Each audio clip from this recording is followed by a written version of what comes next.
We used to think it was only kids that were engaged in all the cell phones and computers and internet and texting, and that we were constantly after them to stop and look up and listen to us. More and more kids are telling me that they feel like their parents are ignoring them. And I think we're missing great opportunities where if a child comes to you and needs to talk or check in, by all means we have to give them that one-on-one attention. So I think it's a detrimental thing. I tell parents the best way to handle this is you have to stop what you're doing, make sure you look up and make eye contact with your child or teen, even apologize for, I'm so sorry, I'm multitasking, I probably shouldn't, but look, just give me another minute or two. Chances are they'll understand that and they'll back off for a little bit and then come back to you at a time when it works. But the most important thing is if you do it that way, now you're modeling for them what you want them to do because they're multitasking as well, because it's rude and it's not a really smart way or efficient way to handle things by having all these things going on at once.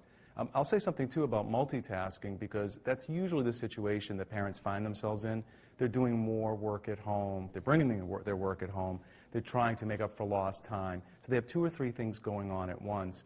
What we find with multitasking, the research shows, is in fact we do maybe 2 or 3 things, but we don't do 2 or 3 things very well. So it's probably better to try to set time aside and make sure that we do each thing separately.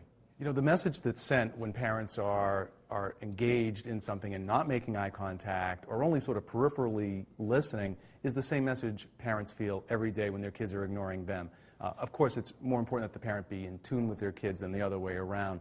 But they do feel like the parent just doesn't have their ear, doesn't have their back, is not really listening to the things that will come up from time to time and are very, very important.